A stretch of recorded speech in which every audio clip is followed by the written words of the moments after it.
Greetings, housemates, and welcome to what is the Art of War mod.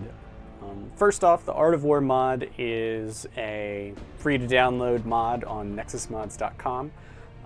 It is a complete overhaul of the Long War mod, so it is a mod on top of a mod, or a meta mod. And it completely changes almost all of the variables in the game and adds a number of bonuses and or penalties to equipment, enemies, XCOMs, facilities, and soldiers. Pretty much everything. It changes the stats of the aliens on the ground, in the skies. The only things that are not changed are the pod compositions, things that would take actual hex coding, because none of this is done through hex code at all. It's by far and large changes to the default gamecore.ini file, followed up with some description changes. So it only changes 4 text files, no coding required. So why play with the Art of War mod?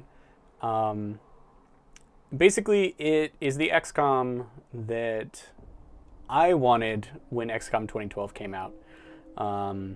And it builds on some of the best features of vanilla XCOM and Long War, I think, to make them as much fun and as meaningful as possible. When I say meaningful, I mean that I wanted every option you had to be a worthwhile option under some circumstance. Quick build, battle scanners, going with ballistic weapons over plasma for one reason or another. I wanted everything to have trade-offs. I wanted there to be benefits, even slight, to everything. The other thing I wanted, there were a couple things I really wanted to take care of when I rebalanced basically all of XCOM's perk trees, equipment, and soldier stats. I wanted rookies to not, I wanted rookies to not be useless, but what that led me to understand was that soldiers in vanilla and Long War were highly dependent on their levels. You got 7 perks, so every level was, an increase of a huge amount in ability. The perks being really powerful, especially at the end of the perk tree. So a high level soldier much better than a level 1 soldier. A level 5 soldier significantly weaker than a level 7. And so that those high level, max level soldiers were super important to your game plan because they had so much power packed into them. And losing just one and going back to a soldier that had 1 perk and no stat bonuses was just miserable. It's not actually fun. So I gave almost every piece of equipment in the game a perk to even out the pain of bringing low-level soldiers instead of high-level soldiers. I also put the most tactically meaningful perks for a soldier early on in their tree. You'll find the first 3 perks are very strong, and they tend to be mutually exclusive with other very strong perks. Whatever path you take, I try to balance it very carefully so that you can build in your first 3 perks a powerful tactical role for your soldier. And then you can round that out with equipment. Whatever tech tier you're on, each of the weapons brings a different perk to the table, and those perks change between tech tiers. There's a couple things that remain similar. There's shotguns. Beam and pulse shotguns are kind of similar. They're very much like old shotguns. No crit chance really, but really high base damage. Whereas ballistic, Gauss, and plasma shotguns are kind of my new style with high accuracy and high crit chance, but lower base damage. And some of them have run and gun, and some of them have other perks. Laser weapons tend to fire a lot, but have poor ammo until you get ammo conservation. Gauss just has really high stats and kind of standard perks. Ballistic has higher crit chance bonus than other weapons, but that's about all it's got going for it. Let's see, Pulse tends to have higher stats, but you suffer when you move. It's better for stationary firefights, but otherwise it tends to be really brutal. And but it's got higher like aim and damage, whereas Gauss has like longer range and is easier to handle, lighter weight. And finally, plasma weapons dish out tons of damage and tend to be kind of generic, kind of standard, but are just, of course, really brutal when you stack up the bonus damage. So the perks and the equipment changes mean that a rookie can come in with a couple perks, like 1, 2, 3, 4, yeah. A rookie can come in with 5 perks, which will allow you to specialize your rookies right off the bat. You can give rookies some armor and a flashbang kit, and suddenly they're kind of tanky, and you can use them as bioshields. Though, of course, they'll panic at the first sight of anything, and they don't have much of a tactical role at that point. But you can customize your rookies. Even the first mission I find a lot more fun because I can actually do stuff with them. There are a lot of other changes. I made research a lot faster, but I increased the mission pace. I wanted people to have to skip missions so that they could... so you'd have the option of skipping a mission and legitimately consider using it ever. Because skipping a mission in vanilla XCOM was just like game over. And skipping a mission in Long War feels pretty brutal too. So I lowered the panic that you would receive per mission, and I increased the resources so you wouldn't go resource starvation if you chose to skip some strategic missions. Obviously, terror mission's still really important, but I wanted to give you that option instead of making it feel like you only had one choice. What else? Satellite coverage. The whole strategic game, there's a lot to think about. One of the big things I changed was that when you put a satellite up on a continent, that whole continent is much less likely to leave you. The way it works is for every 1% of panic a country has, and each box is 20%, 5 boxes times 20, 100%. For each 1%, that country has a 1% chance of leaving you after it has, I think, like 35. So very early on in the game, there's not that much panic around the world, unless you're starting in despair. And that makes missions easier, because the higher the panic block of the place you're going, the harder the mission's going to be. So missions tend to start off much easier than they do in the most difficult levels of Long War, where the panic was so high that every mission you went on was like not just more difficult because of the raw enemy stats that any enemy would have, but harder because the higher panic in that country ramped up the difficulty of the mission as well. So while the enemies ramp up just as fast or faster in my mod, the missions may not. You can actually go on an easy mission if you go to a low panic area, and you can skip a mission in a high panic area and know that you skipped some serious pain, because both exist at the same time. Whereas in the, I think, like impossible Long War difficulty, you'd find that everywhere was super stressed out from the very beginning of the game, and every mission was in the red zone.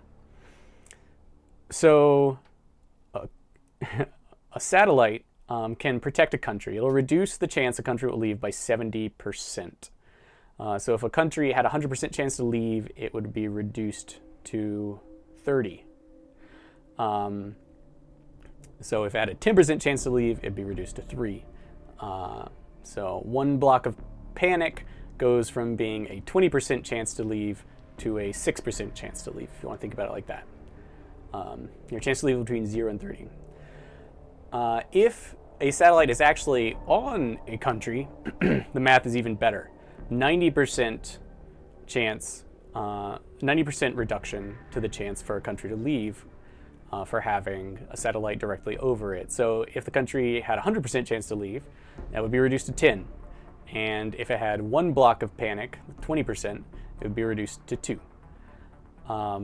So The beauty of this is you can throw a single satellite up on a continent that you would like to take over, and it will probably do a pretty good job of slowing down that country's chance of leaving. No guarantees anywhere at this point. You could lose any country, and you can lose up to 2 countries a month, which can be brutal, but that's a maximum that's set in the game, and a lot of people don't know that. But you can only lose 2 countries per month. And at the beginning of the game, they're going to be dropping pretty fast. So I think you have 2 strategies. The 2 primary strategies that I can think of. Spread satellites all over the place to minimize the chance that any country will leave, or focus on 1 or 2 continents, maybe 3 if they're small. Throw satellites up on them early and let the rest of the world go to hell as it will. The more realistic approach, I think, but it could be fun to try for a whole world salvation, especially if you turn on that second wave perk that requires all countries to be fully liberated before you can win. Whew. It'll be very tough in my mod. But I do kind of think of it as the ultimate marathon version. I would check that box. Still brutal. So the whole satellite game. Okay, there's also a lot more alien UFOs popping up. So they're going to be finding your satellites and sending in hunters to shoot them down and stuff more often. So you won't necessarily need more interceptors because the air war is a little bit easier when you come to understand the rapid fire weapons versus the bomb weapons, because I put in a paradigm there. But I also decrease the chance that they will detect and that they will shoot down. Those are separate chances, but both decreased your satellites. So your satellites are a bit safer. Of course, stealth satellites becomes a bit more meaningful if you have a ton of satellites. But the way I would think about it is you stake your claim with a satellite on both a continent and a country.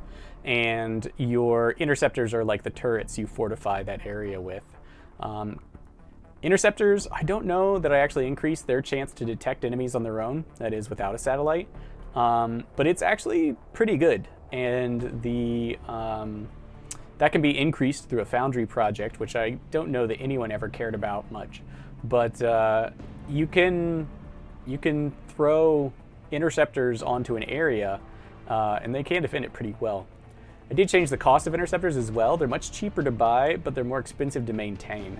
And my thought there was if one gets severely damaged but it has no experience, you can pretty easily toss it if you have a little extra spare cash and hire a new one for only like a 60 credit loss, so that you pay to keep your experienced aircraft, but you can ditch severely wounded ones as an expedient measure early in the game, where you have, say, more money than you have experienced resources, like good pilots.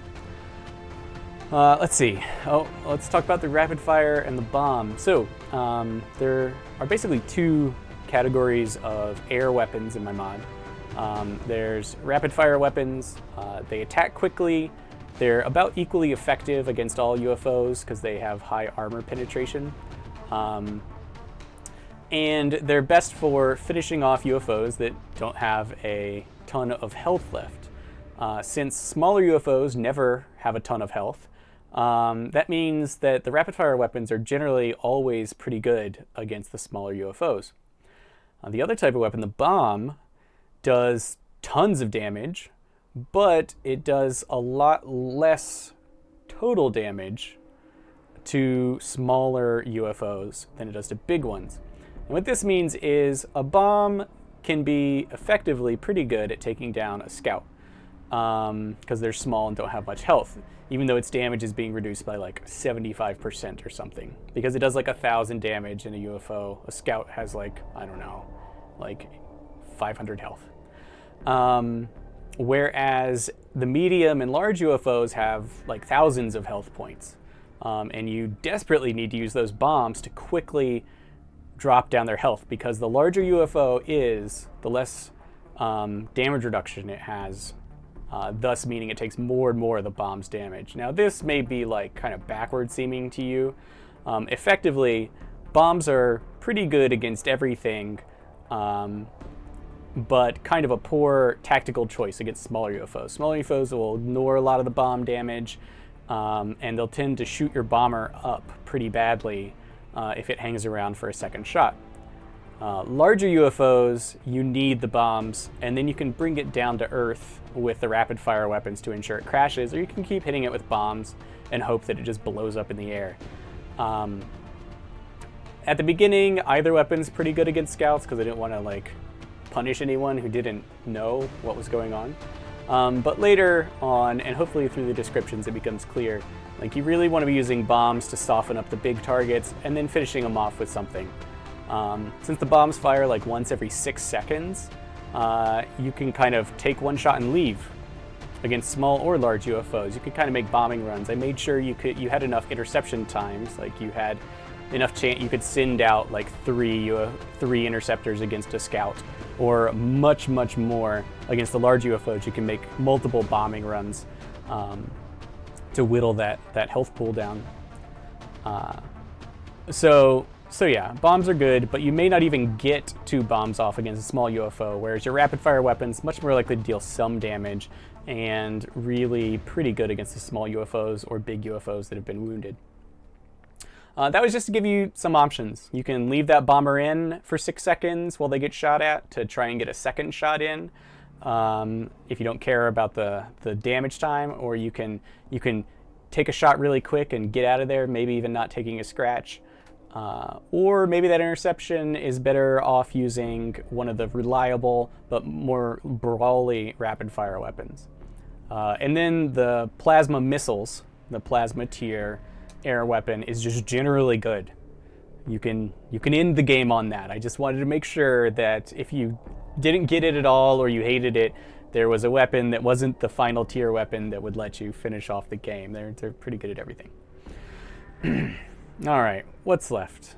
So if everything about XCOM changed and a lot of things got more powerful, then I wanted the enemies to be as interesting as the soldier builds and the equipment loadouts that you could construct from your new options. And they need to be stronger and tougher, and hopefully more interesting and engaging, not just stat-boosted monstrosities. So what I did was I took the navigator system from Long War, which is basically there's a random chance that so-and-so monster gets this perk. The way it works is every enemy spawned would get a chance at a specific perk as long as it was past the specific alien research threshold. Alien research is a secret stat kept for the aliens that kind of measures how they have progressed. It goes up by like a point a day, an extra point for every alien-owned country on the map. So the more of the world owned by aliens, the nastier they get, the faster. And all sorts of stuff. It's basically what unlocks the next nasty alien thing. So tied into this is the these randomized perks. So say like sectoids start off with the sectoids can start off with, I don't know, what Slayer. And that gives them a chance to do extra damage when they crit, or they will do extra damage when they crit. But it's only like a 25% chance or something. They also have a 25% chance every sectoid, whether it is a leader sectoid or a captain sectoid or whatever they are, a pod leader, or just one of the grunts, has that 25% chance. The leaders are guaranteed to have whatever perks I assigned for leaders. So every leader has low profile, and after it is unlocked, every leader will have will to survive or something like that. Every sectoid has concealment, like the ability to go ghost on you, which is awesome, and probably my favorite single change, if I had to say, for the whole mod. If you don't know what I'm talking about, you'll just have to play, but it is awesome. So, randomized perks, how do they work? Basically, is a sheet that says what perks unlock at what percentage chance for every enemy, and it's got like 50 entries, and most of them don't actually improve the stats. I kept the stat progression from base Long War because that's super hard to balance when you don't have enough playtesters, and the game is way too big for me to playtest, so I figured those stats were fairly well playtested. So mostly what I did was I just added in perks. So I put in perk combos. I built, I built mutons to be kind of frontline Overwatch, your standard soldier, hold the line type people. They're kind of like heavy infantry, whereas floaters are more kind of this assault scout hybrid. Some things are tricky. Psionic aliens are sneaky. Outsiders are just monsters, but as you level up, they don't really increase in power that much. And so at first they start off incredibly brutal, and then they chill out compared to XCOM as XCOM gets more and more brutal. Sectopods and ethereals, well, good luck. But basically, by giving the aliens perks, I found one, that they acted a bit more intelligently, which was really bizarre to see like an AI improvement that had nothing to do with the actual AI. I think because it calculates where to move and how to shoot based on bonuses, and when you add in interesting passives to the aliens, especially ones that are triggered from like adaptive lensing, where if you miss a shot you get extra chance to hit, you'll see much more interesting behavior from a lot of the aliens, especially the sectoids, which are, nasty. But basically, no single enemy you can count on being the same. You're going to want to use F1 to take a look at their perks. You're going to want autopsies sooner, and I might even put into the descriptions of the autopsies some kind of what you can expect perk-wise from an alien as a kind of added bonus. But I'm not there yet. Changing all the descriptions for all the research in the game is a slow process that I'll be working on through my playthrough. But yeah, any enemy could be different, and there's a chance you'll run into elite enemies. After a certain period, after kind of an introductory period with any given alien, there's a 10% chance that they'll get one perk hand selected by me to make them as nasty as possible, and a pretty large stat boost. And that's kind of the Paragon template for this alien. There's also Badass, which makes those aliens, gives them resilience, so they're immune to crits. Crits being a more interesting dynamic for my weapons than before. Making them kind of tough, unsnipable bastards that you need to finish off with heavier weapons. As well as, there's a third possible elite type, the hulking. So these just have extra high health pool, but they tend to have lower aim. Badass tends to be a little bit better at everything and immune to crits. And Paragon has one nasty perk customized to whatever that alien does, plus significant boosts to stats, better than all the other ones. And those, there's only a 10% chance each can actually stack on top of each other. So occasionally, Diablo style, you might actually run into a unique, horrific monster, some sort of leader of the pod that managed to get Paragon and like Badass or something else, and is this like this monster of an alien. Now that's really rare. The chances to score 10% multiple times on the same alien are kind of low, but it will happen every now and then. And what I wanted was occasionally there to be the tiny chance that you felt like you were totally overmatched. You see one alien, you're like, my squad can't take any more, I'm out. And since you can actually skip missions without losing the game or feeling like you're totally throwing things away, that's an option. Retreat. It's too nasty. Every now and then you run into something that's just overpowering. But that should be pretty rare. But, you know, I occasionally wanted people to go, holy shit. Like with the Long War monstrous giant units. I wanted you to occasionally be like, oh my god, can I really handle this? And, you know, be able to decide no if you felt like it, instead of being like, well, we're just going to have to try and all die, maybe. So, let's see, was there anything else? My god. The resource balancing... buildings. Okay. When it comes to buildings are all a bit cheaper, mostly, and take much longer to build. The goal was to make quick build kind of... let's say the goal is actually to make a standard build the cheap, long-term approach, whereas quick build is not horrifically expensive like it was before, but is kind of like the standard. Like quick build, when you quick build something, you might actually be paying a little more than you're used to, but it gets done in about the same amount of time. Or you can slow build something and get it much cheaper, but much farther down the road. So I tried to tinker with that. I also tried to make the end game a bit more accessible. I wanted psionics to come sooner.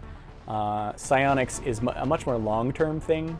It's easier to have a whole barracks full of psionics people, but they take significantly longer to level up. And the goal was not that, oh, you had one psionic guy and he just died right before you could use the chamber to unlock the last mission, but, oh, I've got 10 strong psionics finally. You know, I've been playing the game, things have been progressing, my psionics have slowly been leveling up. Here we are. I have quite a few experienced psionic people that have been around forever using these, and I have a bunch of like psionic noobs who only got like 1 or 2 perks out of it. But everyone has a tiny bit of potential unlocked because, let's face it, psionic's fun.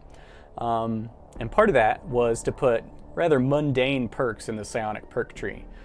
So the standard psionic perks that are like mental abilities or, you know, telekinetic shield, like these activatable or very strong passives increase your exhaustion, increase your fatigue timer. But the more mundane ones like squad sight or, you know, like adrenaline rush, actually don't. And they're available to anyone, whether you've unlocked the psionic perks are all kind of gated behind an autopsy. The middle row is not, and it's just kind of basic perks that any soldier could use, and they don't increase your fatigue time. So you can kind of go that route and just be a rather mundane, slightly gifted, oh, you know, I can see around corners a little bit, or I have squad sight without bringing a scope. It lets you tweak a soldier, you know, a little superhumanly. But you'll find you don't gain much psionic XP. That's because psionic XP is actually gained from having the more psionically overt powers. So, like, if you take Mind Fray over, I even forget what the first perk is, like Sprinter or Squad Sight or something. If you take Mind Fray, you are going to level up psionically significantly faster. And whatever the other first level one is. I also reordered them because some were more or less useful. But basically, if you stick to the really psionic perks, you're going to level up in psionics faster. And some equipment can give you psionic perks, which will also increase the rate at which you gain psionic XP.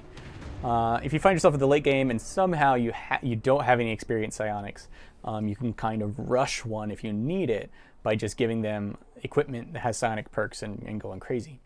But everyone can level up and take a kind of useful perk, you know, and enjoy their psionic giftedness. Gene mods, those are pretty good, pretty standard. I left them mostly the same. There, of course, is the sleeper class instead of the engineer and the medic. There's the sleeper in command. You'd think 2 totally different classes would be a big part of Art of War, but they're really pretty small. I'd say the command is focused on smoke. Gets the smoke grenade perk as their initial one. And while they are the best healers in the game, they can also focus on kind of raising your stats and lowering those of your opponents, giving you tactical advantages, strategic advantages maybe, or kind of being a light grenadier, kind of long range but low ammo grenadier. They're pretty awesome, and of course they do make great officers because they're kind of willpower focused and their other stats are a bit lower. But they're much more of a kind of hybrid combat class instead of kind of sit in the back and spray people down. The sleeper class is more of a super rookie. They start off with a pick of they start off with the mental damping perk. So they're extra resistant to psionics. They get high base stat boosts across the board. Like every class gets a little boost to their stats, depending on what they are, like mobility for scouts and willpower for commands. But a high boost to accuracy, mobility, and I can't remember if willpower. Probably not willpower, but yeah, they get pretty nice boosts. Raw power is how we think about them, raw stats. And mental damping, of course, makes them good at, well, one, they don't panic. They're good at resisting mental effects, and they can even kind of be tank psionics for you, as they can't be mind controlled, and their actual willpower progression is lower than other units. So they tend to actually, the AI sees them as good targets until that plus 20 from mental damping kicks in and actually makes them a bit tougher versus psionics than anyone else. Plus, did I mention they don't panic? Because that's really important. They also have a super good health progression, higher than any other unit in the game. Technically, mech troopers have really high health progression, but they're very different. So every level, they get a hit point, and their stat gains are tied to your perk choices. They have relatively low stat gains on paper, the behind-the-scenes ones that you don't control, but every perk choice comes with a very specific stat gain of aim, will, or mobility. And you can kind of mix and match. You're like, oh, you know, I'd like to increase their aim. Let me take 2 perks from the kind of attack, shoot, standard attack tree. Or, oh, high movement, let me go with all the movement perks and they'll become incredibly fast, superhumanly fast, or superhumanly tough. So my idea with them was genetically modded soldiers, kind of throwaway berserkers or something. They only get 1 active perk and the rest are all passives. So at the very beginning, you'll choose some active attack perk, like do you want rapid fire, close encounters, or charge, run and gun. And after that, it's all about passives. And some of their perks are gene mods, which is cool because you can get gene mods early on in the game without needing a lab. But it's also, if you think about it, it means their fatigue goes up a little bit because if they take a gene mod, as well as it's mutually exclusive with other gene mods of that slot. And gene mods aren't really more powerful than normal perks for the most part. But you'll have these soldiers that can do stuff other soldiers can't do. Like very early on, they can leap tall buildings with a single bound. Or they can sense through walls where enemies are, stun those nasty seeker choker drones. So the gene mod soldier, I think at the beginning of the game, they're a bit stronger. They're very equipment based. Whatever you load them out with is what they're going to be able to do for the most part. Like if you load them up with equipment with a bunch of cool active abilities, they'll have all those. But they're much more dependent on the perks they get from equipment than other soldier classes. But towards the end of the game, if you fully modded a different soldier class with gene mods and psionic powers, they would kind of overshadow the highest potential a sleeper could have. So sleepers don't have that maximum potential, but they can be very focused. And since if you have a gene lab, you can actually remove gene mods from a soldier, you can take neural damping off of a sleeper if you want. And if you focus totally on willpower, they'll actually have the highest willpower in the game. So they're an interesting class. I wouldn't say they're exactly balanced against the other classes. I would say they're balanced with the other classes. They fill a niche. You need a biotank. They're kind of the best. You need to hit stuff, or you built some cool new technology, but none of the other soldiers specialize in. All your gunners are wounded. They can't use gunner weapons, but all your infantry are wounded. They make a great fill-in infantry. They can get lightning reflexes, but they don't get it early like scouts do. They get it super late. So a high-level sleeper, man, they're dodgy. And there's some really cool stuff you can do tactically with these soldiers, depending on how you spec them out. And you can control more of their development thanks to the stat bonuses from your perk choices.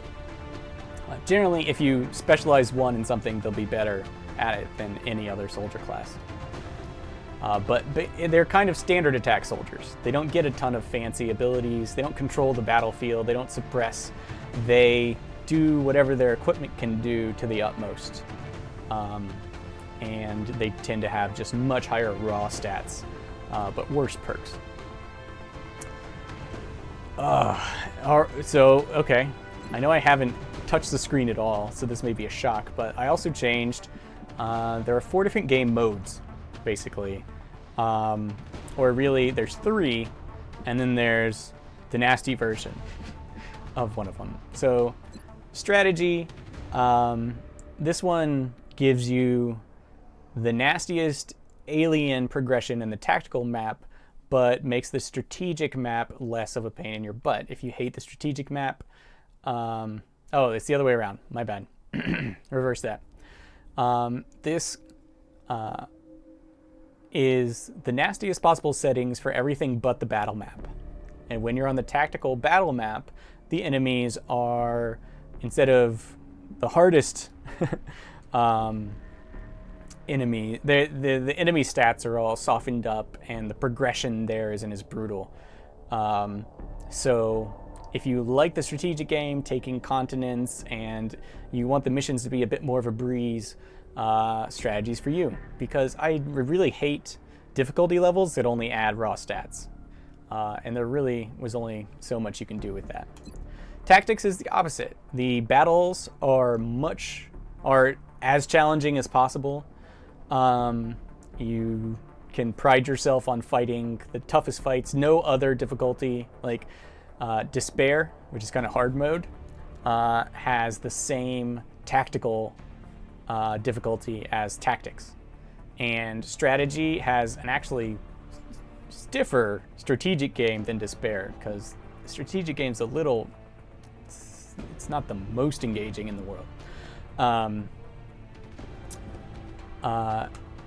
Hope is a balanced mix. If you didn't play Classic or Impossible Long War, and you just want to play through it, but you don't want to nerf one side or the other, you want it all to be just kind of gentle, but everything's there and balanced, Hope is for you. And Despair kicks it up a notch, not to 11, but like 7, and then up to 11 over time. Despair is for anyone who played Classic Long War and didn't have too many problems, maybe even normal. Like, it starts off pretty easy. Anyone could start playing Despair and I think have an enjoyable time for a while. But you'll find that the different mechanics that I've introduced and the enemy ramp up demands that you continuously learn how to make the most of all the options you have in my mod, because Despair will eventually be incredibly challenging, more so than any of the other ones. It's basically the nastiest of strategy, the nastiest of tactics, all together at the same time, with a heaping helping of Earth-wide panic thrown down on top of it. So you can expect your spirits to take a hit on the regular while playing Despair. Not that it's going to destroy you outright. That's not the point. The point is to have fun. The point is to play the game and enjoy it. So it's not going to crush you immediately, but you're going to have people go down, and you're going to need to replace them. You're going to need to make those hard choices. You're not going to have enough money to throw at everything. I wanted Despair to be the optimal play eventually, once you felt comfortable with the mod. Or if you're just some kind of badass, yeah, that's what I wanted. When it comes to all this, reduce beginner VO, just always check that, guys. You know what I'm talking about. So here, second wave options. All the second wave options that have a plus on either side are the ones I suggest for my mod. If it's got an X, that means it does not work well with my mod. Matter of fact, Training Roulette can never work with my mod. It would just totally unbalance the careful empowerment you get from the different soldier classes. You could only make weaker classes, I think, through Training Roulette. You can turn it on, but I think it could significantly reduce your fun, because the aliens are a bit more badass, and Training Roulette will definitely make you less badass. So the pluses are the ones I suggest for basically everyone. You don't have to use them. Even Dynamic War, though I'm pretty vehement up here when I say it's required. It should be balanced without it, but I can make no promises if you don't use it. If you turn on Dynamic War, which I think you should, you will experience more aliens. Like, it increases the number of encounters and fights you have, but it makes them less important overall. Part of the settings here are you can skip stuff. And the research speeds have been increased, so the game shouldn't be that much longer, even though it adds in a lot more UFOs flying around and missions. So if you don't turn it on, then you'll have fewer encounters, the game will go faster, but I don't know, some things may be weird, some timers may be like half the speed or not. Red Fog, I love that. Itchy Trigger Tentacle, it's up to you. I think it adds a bit of realism. It's a reason to stay in cover more often.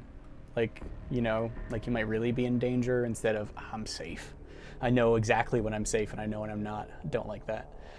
Commander's Choice, yeah, go for it. I think commanders would generally, when they need a Rocketeer, say, please hire me a Rocketeer.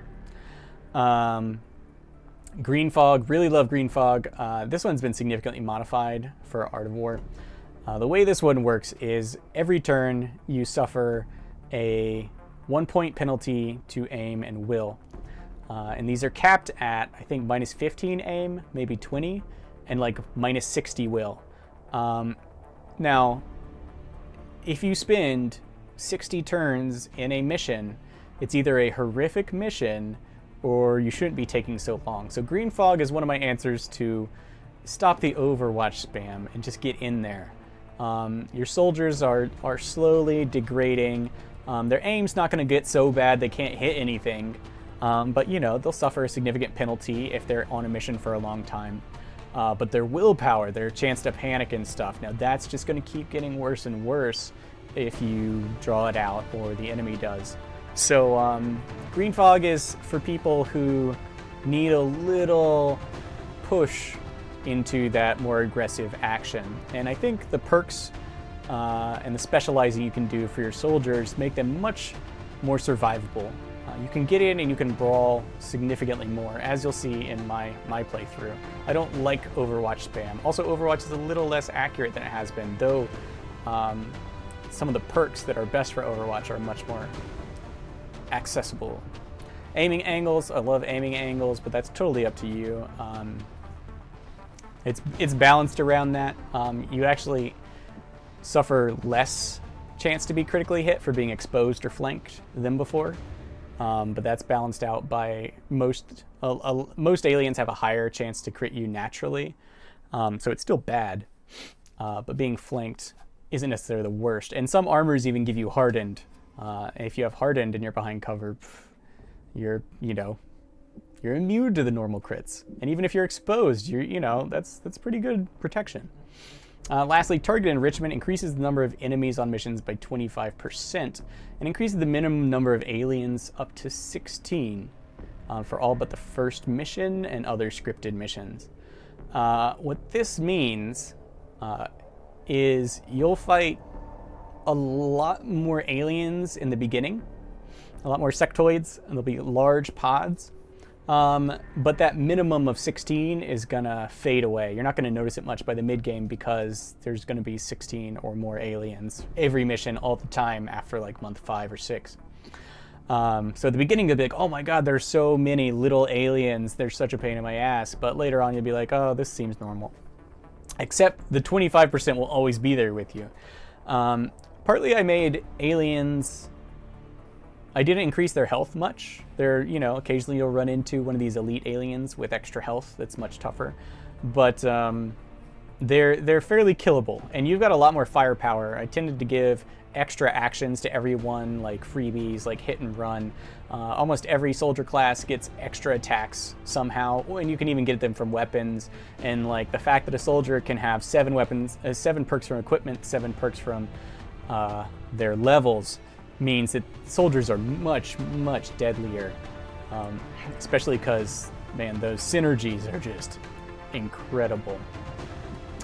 So those are all the suggested ones. Everything else has been balanced for the mod. I will say Liberators is real brutal.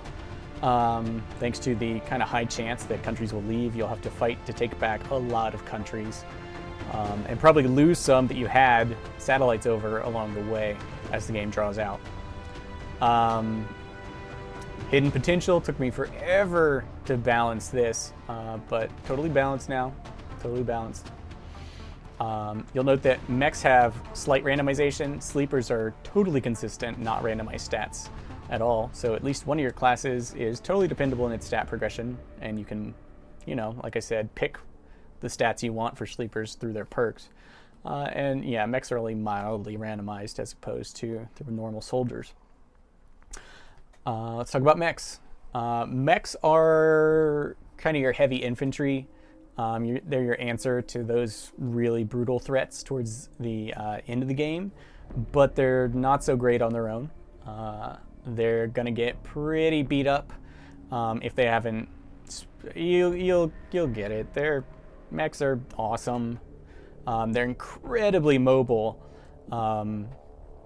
but yeah, it's best to bring smoke grenades, mind merge, all that stuff along with them. If you all work together, the mech's potential is much greater than if you leave them alone. But generally, they're pretty damn good. Let's see, anything else? Look, I've talked about this for so long, and partly it scratches the surface of what the actual experience of playing the game will be. Of course, you can watch the rest of this series because I am going to be doing a full playthrough myself on the hardest difficulty to show everyone everything and talk about it in even greater detail than I already have as it happens, and let's show you what I think you can do with it. But for now, let that be it. That's 70% word service to the biggest changes I've made. So, if you are still listening, thank you. Thank you for hearing me out on my mod design rant, and I hope you enjoy the upcoming Let's Play of my mod, because I know I'm going to. This is my favorite XCOM right now. I'm still waiting for War of the Chosen to come out. It'll later this month, which is exciting, and there's a bunch of really awesome stuff in that, and I would love to mod XCOM 2 as much as I've modded XCOM Long War. But I need to finish off this mod, and this last playthrough is going to be a good chance to update all the descriptions as I bump into them and try everything out and make sure I didn't really just screw something up, while giving everyone a chance to take a look at it without having to play through the whole thing themselves. So, thanks for watching. I hope you learned something about XCOM Art of War mod, and I will see you in the next episode. Till then, my friends, remember, it's all downhill from here.